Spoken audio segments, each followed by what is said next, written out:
I wasn't supposed to be home yet. The flight landed early, and for once I decided not to text Jenna about it. Thought I'd surprise her. I should have known that kind of plan never leads to the kind of surprise you hope for. I walked through the front door a little past noon, expecting to find our quiet house just as I'd left it. But something felt off. The air was too still. The kind of stillness that doesn't come from peace, but from something being hidden. It started small. A razor on the kitchen counter, sitting in a glass I didn't recognize. Odd, sure, but maybe she had a guest over. No big deal. Then I saw the 2 coffee mugs in the sink. Identical. Both half-rinsed, like someone had washed them in a hurry. One of them still had a faint lipstick mark. But here's the thing, Jenna doesn't wear lipstick. Not at home. And then upstairs, in our bedroom, the real gut punch. A men's shirt folded over the back of the chair. Tag still on. From a store in Denver. Jenna hasn't been to Denver in years. But I had. Just last month for work. She'd never even mentioned wanting anything from there. I just stood there for a moment, staring at that shirt like it might stand up and confess something. Jenna came home about 20 minutes later. She didn't flinch when she saw me. No gasp of surprise. No, oh my God, you're back early. Just a calm, almost bored, hey. I thought you were flying in tomorrow. I played it cool. Flight got changed. She nodded, dropped her bag by the door, and walked into the kitchen like nothing was strange. So, you had someone over? I asked, not accusing, just testing the water. She didn't even blink. Yeah. My friend Allie's brother. He was in town and needed a place to crash. Long drive, late night, you know? That answer came too smooth. Too clean. Like a story she'd told herself in the mirror a few times to get the cadence right. And the way she said crash, like he was some harmless traveler, not a guy whose shirt was in our bedroom, whose razor sat beside her toothbrush. Didn't mention that on the phone yesterday, I said. She shrugged. Didn't think it mattered. I was just helping out. Helping out. That's what she called it. I didn't say anything else. Just nodded. Smiled even. Because sometimes silence reveals more than words. Funny how the mind works when it's jolted awake. You spend months, years telling yourself you're just being paranoid, just overthinking. Then one cracked illusion makes it all come flooding back like a dam breaking.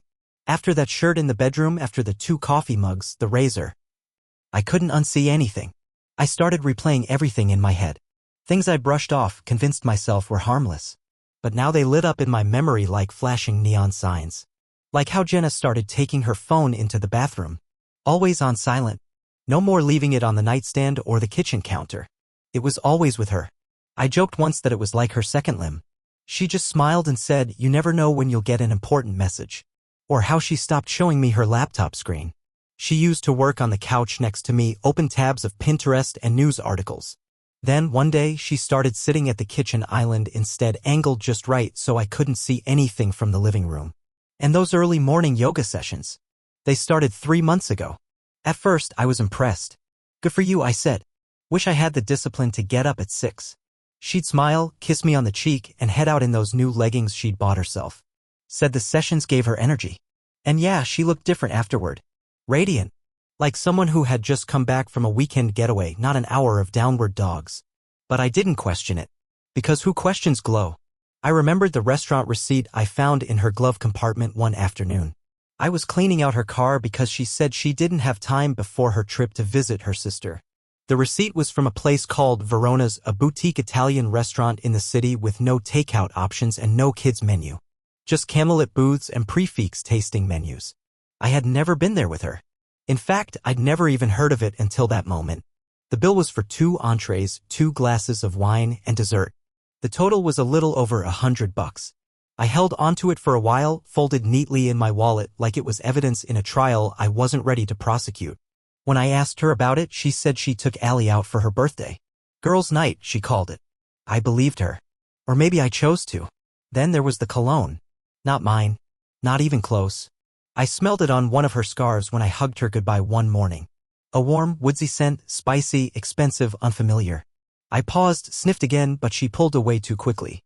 It's from the office, she said casually. You know how packed those elevators get. Sure. I nodded. Told myself I was being ridiculous. Because that's what love does, right?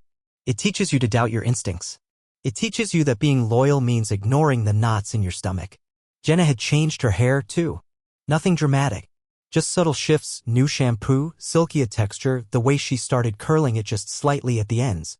She'd started wearing lip balm with a tint. She never used to bother with that kind of thing, even for date nights. Now she wore it to the grocery store. And the way she answered questions, short, clipped, like she was rationing her words. When I asked what she did over the weekend, she'd list 1 or 2 errands, always vague. Stopped by the store. Cleaned the house a bit. Never anything you could confirm, never anything too specific. The kind of answers you give when you don't want to lie, but you don't want to tell the truth either. But the biggest change? The way she looked at me. That was the hardest to admit. Jenna used to look at me like I was the person she wanted to tell everything to. Even her silences used to feel full. Now, when she looked at me, it was like she was watching someone she used to know. Someone she felt bad for. Pity had taken the place of affection. We stopped touching. Not in a dramatic way, no slammed doors or cold shoulders. It just faded. One morning I reached for her hand in the car and she gently pulled it away to adjust the radio. I said nothing. Just stared ahead and let it slide. But the accumulation, that's what broke me. Like dust gathering until it collapses the shelf. I started checking her social media. Not like a stalker, just out of a growing need to understand who she was when I wasn't around. Her Instagram stories started looking more curated, more performative. She never tagged locations. Never posted photos of us anymore. Just solo selfies, latte art, gym shoes. And once a blurry *T of a man's silhouette walking ahead of her. No tag, no caption. Just the word, energy. I asked about it once, playfully. Who's the mystery man? She laughed and said, just some guy who photobombed me. Chill out. Chill out. It echoed in my head that night like a challenge. I tried to brush it off. Tried to believe her. But the doubt had roots now. Deep ones. She stopped asking me how work was. She stopped complaining about hers. We used to decompress together over dinner, trade little frustrations from the day. Now she ate in silence. Or scrolled through her phone. I'd say something funny and she'd barely smile, like her brain was somewhere else entirely. I told myself she was just going through something. Stress. Maybe depression. Maybe she was unhappy and didn't know how to talk about it. I gave her space, hoping she'd come back. But she didn't. Instead, she started locking the bathroom door. And I started counting every little thing. The nights she got home late but didn't smell like work. The second phone charger in her car. The way she'd wipe down her passenger seat like she was erasing evidence. The hotel shampoo bottles I found in her tote, tiny, floral-scented things from a boutique place we'd never stayed at. One night, I opened her laptop when she went to take a shower. I didn't have a reason, not a real one.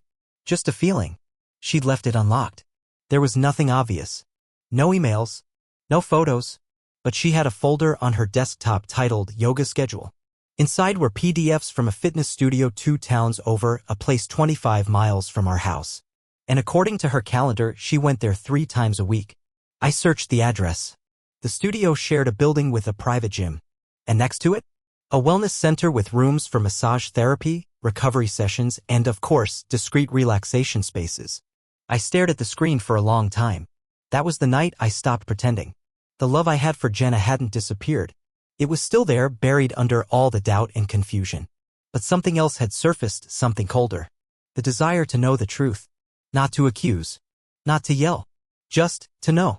Because when someone you love starts making you feel like a stranger in your own home, silence isn't peace. It's exile. And I was tired of living in exile. I used to think that if I ever caught someone I loved cheating on me, I'd explode. I'd raise hell. Flip a table, punch a wall, something loud and cinematic. Turns out when it actually happens, it doesn't feel like fire. It feels like drowning. Quiet, slow, inevitable. A week after the guest explanation, something in me shifted. I stopped making excuses for Jenna. Stopped trying to guess if I was overreacting. I needed certainty. Not a hunch, not a hint, proof. Something I couldn't explain away later when she smiled and kissed me goodnight. That's why I followed her. It was a Wednesday afternoon. Jenna had told me she had a business meeting with a potential investor, a client from out of state, someone looking to partner with her firm on a wellness expansion project. She said it so matter-of-factly, so blandly that it almost didn't register. But it was the way she avoided looking at me when she said it that stuck with me. So when she left, I waited 15 minutes, grabbed my keys, and followed her. I'd never done anything like that before. It felt stupid at first, like I was the unhinged one. A jealous husband spiraling. But that voice didn't last long. The address she gave me where this meeting was taking place was in a commercial district tucked behind a row of trendy cafes and a yoga boutique. From the street, it looked legit. Clean signage. Neutral branding. I parked around the corner and waited. I had no plan beyond that. I wasn't even sure what I was hoping to see. Maybe nothing. Maybe I'd feel like a fool and go home relieved. Then I saw her. Jenna stepped out of the side entrance about 30 minutes after I got there. She wasn't alone. The man beside her was maybe a few years older than me, early 40s, clean-shaven, wearing fitted gym clothes and a smile too relaxed for a work meeting. They weren't in a rush. In fact, they looked like they were taking their time, strolling toward the parking lot like they'd just finished brunch instead of business. He reached for her hand and she didn't hesitate. They walked hand in hand like it was the most natural thing in the world. My chest tightened, but I stayed low in the car. I didn't want them to see me. I didn't want to ruin whatever illusion she'd built for herself. Not yet. Then, right before they reached his car, she stopped. Looked around casual, but careful. And then she kissed him. Not a peck. Not one of those light, fleeting ones you'd use to say goodbye to an old friend. This was different. It was slow, deliberate, the kind of kiss that says, "I've missed you." The kind of kiss you don't give someone you just met at a networking event. I froze. The steering wheel felt like it was a mile away. My ears rang like someone had hit a tuning fork behind my eyes. There it was. The confirmation. The final nail. She had been lying. Every story, every excuse, every calm, calculated word. All of it, a performance. And I'd been the audience, clapping like an idiot in the front row. They parted, said something to each other I couldn't hear, and got into separate cars. I stayed put until she pulled out of the lot and drove off in the opposite direction. I didn't follow her this time. I didn't need to. I'd seen enough. I just sat there, staring at the spot where they'd stood. Replay. Replay. Replay. The kiss. The look in her eyes. The ease in her body language. Not an ounce of guilt on her face. No hesitation. It was like watching a version of Jenna I didn't recognize. A stranger in my wife's skin. And yet, part of me wasn't shocked. Not really. All those little signs over the past few months had led here. The changed routines. The subtle silences. The lies that didn't quite fit. I'd been cataloging them, one by one, like puzzle pieces. And now I'd finally seen the full picture. It was her hand in his. Her lips on his. The truth wasn't a lightning strike. It was a slow unraveling, and now it had fully come undone. I drove around for hours after that, aimless. My hands stayed at 10 and 2 on the wheel, like I was trying to stay in control of something. But the storm was inside me now, and I didn't know where to go with it. I didn't cry. I didn't yell. I didn't even call anyone. I just drove. At one point, I ended up by the lake. I pulled into a quiet lot overlooking the water and got out of the car. Stood there for a long time, arms crossed, watching the ripples move across the surface. Everything felt numb. Like I was watching my own life through a screen. I tried to remember the last time Jenna had touched me the way she touched him. The last time she'd kissed me with that same softness. The last time she looked at me with that kind of attention. I couldn't. That night, when I got home, she was already there. On the couch, scrolling her phone, barefoot and casual. She looked up and smiled like nothing had happened. "Hey babe, you hungry?" I stared at her for a moment too long. My mouth said, "No, I grabbed something earlier." But my mind said, "You kissed him with those same lips an hour ago." She nodded and went back to her screen. I sat across from her, pretending to check my email. Pretending everything was normal. She didn't notice my silence. Or maybe she did and didn't care. Maybe she thought I'd never find out. Maybe she thought she was smarter than me. I wanted to scream at her. I wanted to ask how she could look me in the eyes and lie like it was nothing. But I didn't. Not that night. Instead, I watched her. Studied her. And something strange happened. I felt free. Not because I wasn't hurting, I was. Deeply. But because the confusion was gone. The gaslighting, the self-doubt, the mental gymnastics I'd been doing every day trying to make sense of her behavior, all gone. The truth hurt, but it was solid. It was something I could build a response around. I didn't know what came next, not yet. But I knew one thing for certain. I'd never look at her the same way again. And that felt like the beginning of something. Not revenge. Not closure. Just clarity. And in that clarity, I started to build a plan. I didn't pack a bag. Didn't leave a note. Didn't even look back at the house. I just grabbed my wallet, keys, and phone charger and walked out the front door like I was heading to the grocery store. Jenna was upstairs, probably in the shower or on a call, unaware that her husband was about to vanish for a while. I didn't care. I couldn't sit in that house another second. The farther I drove, the lighter I felt. That sounds dramatic, I know, but when you've spent months suffocating in your own marriage, the first breath of clean air hits you like a high. I didn't have a destination. Just the overwhelming need to be anywhere but home. I crossed the state line before I realized how far I'd gone. The sun was setting behind me, casting the sky in warm amber streaks that felt too peaceful for how angry and hollow I was inside. I wasn't running away, not exactly. I just needed space, needed a place where her voice couldn't reach me. I found it in a cheap roadside motel with faded paint and a flickering vacancy sign. The kind of place where you could pay in cash and nobody asked questions. I parked, checked in, and climbed the stairs to a room that smelled like stale air freshener and old cigarettes. There was a queen bed, a chipped nightstand, and a TV that buzzed faintly even when it was off. I dropped onto the bed fully clothed and stared at the ceiling for a long time. The silence was jarring at first. No hum of the dishwasher. No muted phone calls in the next room. No Jenna. Just stillness. I didn't cry. I didn't scream into a pillow. I opened the Notes app on my phone and started typing. Not a letter to her. Not a message to myself. Just a list. Every sign I had ignored. The sudden yoga habit. Her phone always face down. The cologne on her scarf. The business dinner at the restaurant we'd never gone to together. The man's shirt from Denver. Her rehearsed excuse. The way she didn't flinch when I came home early. The list got long, fast. Some of it was petty, like the way she stopped saying love you before hanging up or how she started sleeping closer to her side of the bed. But most of it was real. Tangible. The kind of evidence you can't bury once you see it. I read the list 3 times, each time feeling more like a stranger to my own marriage. It was all right there. I had just refused to look. And now, with nothing but peeling wallpaper and motel silence around me, I let the truth settle in fully. She didn't just cheat on me. She erased me. Slowly. Systematically. With careful smiles and vague excuses. And I let her. That part hurt the most. I must have dozed off at some point because I woke up in the dark to the sound of my phone buzzing. It was past midnight.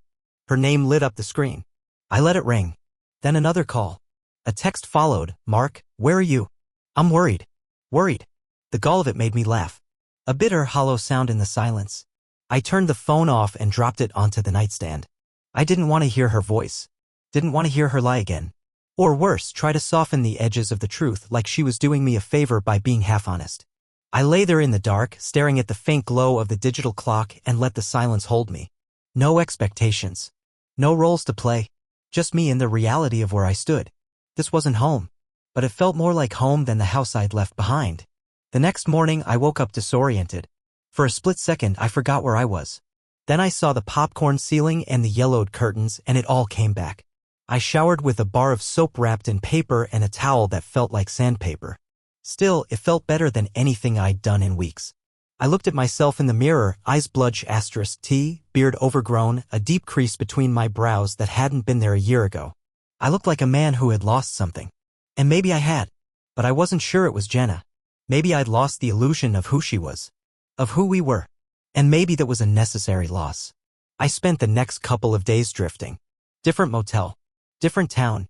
I turned my phone on twice, just long enough to check for anything urgent, nothing but her texts piling up like guilt. Hey, just tell me you're safe. Please. I don't know what's going on, Mark. Can we talk? I'm so sorry. Whatever you're thinking I can explain. Please come home. I didn't reply. Didn't even open them half the time. Each message felt like another layer of noise I didn't want to let in. I wasn't ready to talk and definitely not ready to listen. Not to her. I ate gas station sandwiches. Slept under buzzing ceiling fans. Let my beard grow wild. And every day I felt a little more like myself. Not the husband version of me, not the quiet, dutiful man who tried to keep peace in a war he didn't realize he was losing. Just Mark. Plain, broken, breathing Mark. One night, I sat on the hood of my car and looked up at the stars. I thought about the early years with Jenna. The way she used to laugh at dumb jokes, how she danced in the kitchen with socks on, how she made up nicknames for me I pretended to hate but secretly loved. I thought about our wedding vows. About what it meant to promise someone forever. I didn't feel anger. I felt grief. Because the woman I'd married, whoever she was, didn't exist anymore. Maybe she never had. Maybe I'd just seen what I wanted to see. It wasn't just the betrayal. It was how she'd made me feel like I was going crazy for noticing. Like I was imagining it. Like my instincts were something to be ashamed of. That kind of betrayal doesn't scream. It whispers. It wears you down. It teaches you not to trust yourself. But now in the silence I was learning again. Slowly. Deliberately. I didn't know what came next. But I knew I wouldn't return to that house until I was ready. Not for her. For me. She could wait. She could stew in the silence and wonder what I knew and how much I'd seen. She could sit with the fact that I didn't demand answers. I just left. Because sometimes the loudest thing you can do is walk away without a word. When I pulled into the driveway, it was like stepping onto the stage of a play I no longer belonged in. The grass was trimmed. Porch light on. The front door looked freshly wiped down as if she'd cleaned it just for me. As if tidying up the house could erase everything that happened in it. I sat there in the car for a while, engine off, watching the windows. I half expected to see her face peeking out, maybe pacing, maybe panicking. But there was nothing. Just stillness. Eventually, I got out, walked to the door, and let myself in. It was like walking into a museum of a life I didn't recognize anymore. Everything was too clean. Not lived in and arranged. Like she'd staged it for a magazine shoot. The shoes at the door were perfectly aligned. The living room smelled faintly of lemon-scented cleaner, not the usual lavender she loved. It was sterile. Intentional. She wasn't home. I'd told her I was coming by to get my things. She'd replied, of course. Take whatever you need. No emotion. No pleading. Just permission. It almost felt rehearsed, like she'd prepared for this scene. The house didn't feel like mine anymore. It hadn't for a while, I realized. Maybe since the first time she started shutting me out of her world. I moved through it slowly. Room to room, bag over my shoulder, collecting pieces of myself. My clothes first. I didn't even fold them, just shoved them into the duffel. There was no nostalgia, no sentimentality. Just fabric, zippers, threads. The shirt I wore to our anniversary dinner 2 years ago into the bag. The jeans she always said made me look rugged, and they went. I took the books I cared about. Left the ones we'd picked together. Not out of spite, just disinterest. They belonged to a version of us that didn't exist anymore. In the bedroom, I paused for a moment. The bed was made, covers crisp. 2 pillows, perfectly fluffed. My drawer was empty. She'd already cleared it. No socks, no t-shirts. Just smooth wood and silence. It stung more than I expected. I opened the closet. My suits were still there, hanging like ghosts. I pulled them down one by one, folded them roughly, and tossed them into the garment bag. My cologne was gone from the dresser. The photo of us from Hawaii, sunburned, smiling, arms around each other, had been taken down, replaced by a framed quote about self-love. Of course. I kept moving. No breaks. No moments to sit and reflect. I couldn't afford to crack. In the bathroom, I saw the space where my toothbrush used to be. A little rectangle of emptiness between her rose gold brush and the marble soap dish. She'd filled the cabinet with new products, lotions and oils I didn't recognize. Her world was already reorganizing itself without me. That should have made me angry. But it didn't. It made things easier. Downstairs, I packed up the essentials. Chargers. A few tools. My old journals hidden behind cookbooks. I took the blanket my mother knitted me, the one Jenna never liked because it clashed with the couch. It smelled faintly of cedar and dust and something that felt like home. And when I was done, I sat down at the kitchen table, not to talk, not to think, just to breathe. The same table where we'd planned trips. Shared meals. Argued. Laughed. All of it. Now it was just a table. She came in 20 minutes later. Soft footsteps. Keys jingling. Door clicking closed. She didn't jump when she saw me. Didn't smile either. Hey, she said.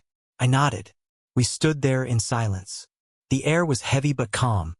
Like the aftermath of a storm that didn't quite destroy everything, but left nothing intact either. She looked tired. Not the kind of tired you get from a long day. The kind you wear when you've run out of things to say. Her hair was tied back. No makeup. Sweatshirt and jeans. The version of her I used to think meant comfort, trust. Now it just felt like armor. You get everything? She asked. Mostly. She nodded, then leaned against the counter. She didn't ask where I went. Didn't press. Just stood there like she was waiting for something. An explosion, a tearful goodbye, maybe a fight. I gave her none of it. Instead, I said, you didn't have to make the place spotless. I just wanted it to be okay. It's not. Her eyes flicked up to meet mine. I saw guilt there, maybe regret, but not remorse. There's a difference. I didn't mean for things to get this far, she said. I almost laughed. That phrase, I didn't mean for. It's the rallying cry of every person who got caught. What they really mean is, I didn't expect consequences. But I didn't say that. I just stood up, grabbed my bag, slid the strap over my shoulder. She moved toward me slightly. Mark. I paused. If you ever want to talk, or just, I don't know. I'm here. No, you're not, I said quietly. She flinched. A small thing. Barely noticeable. Then, softly, will you be okay? I looked around the house one last time. The couch we used to fall asleep on during movie nights. The clock we bought at that little antique shop.